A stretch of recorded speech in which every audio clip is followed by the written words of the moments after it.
Há três conceitos relativamente próximos, mas que são importantes do ponto de vista analítico e conceptual analisá-los.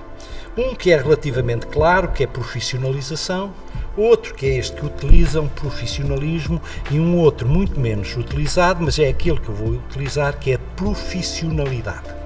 Normalmente nós, quando falamos de profissionalização, falamos do processo de aquisição de algo, nomeadamente de uma profissionalidade.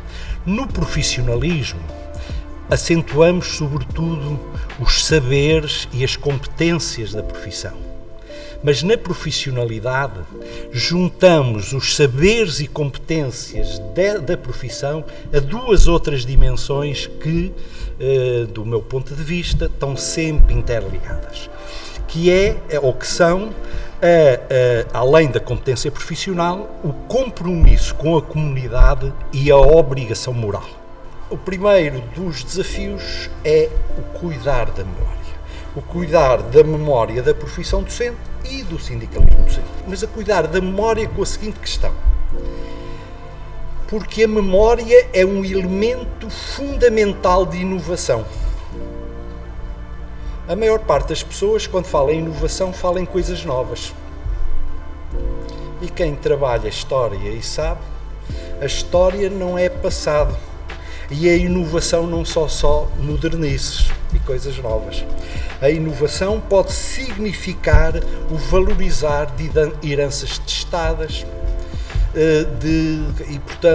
e sobretudo, ultrapassar esta ideia que estamos sempre a inventar a roda. O segundo grande desafio, que é talvez hoje um dos problemas críticos do sistema educativo português, é a formação inicial de professores. O outro aspecto que eu refiro logo é também a formação contínua. Estas duas questões ligadas com a formação, seja a formação inicial, que para mim tem uma premência maior, porque é as coisas mais absurdas que existe atualmente hoje, em geral, com boas experiências em alguns lugares e em algumas escolas, mas que necessita de uma revisitação global. Isso é uma questão central, radical, imediata, que precisa, e nomeadamente precisa, de uma intervenção dos sindicatos no sentido de reequacionar isso. E isso tem agora uma ligação com uma outra dimensão que eu irei agora referir, que é o que é que caracteriza estes nossos tempos e o que é que caracteriza eventualmente o futuro.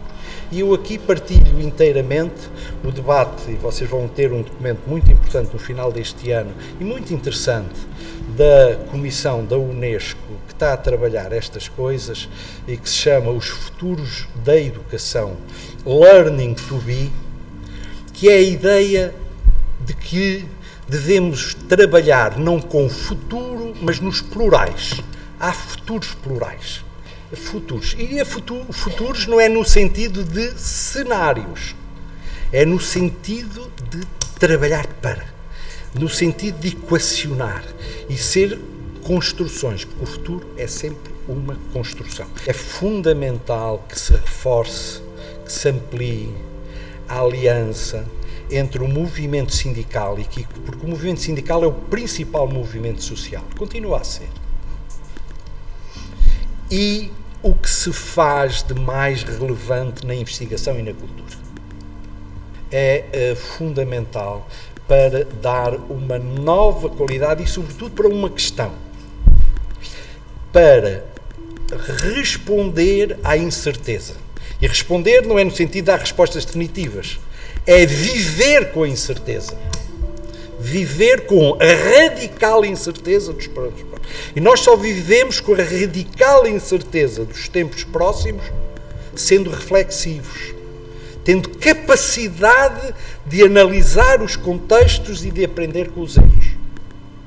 E isso só é possível havendo uma hibridização, uma aprendizagem recíproca entre os contextos da prática, da ação de massas, das lutas e o texto da reflexão, para a construção de uma profissionalidade que seja capaz de dar sentido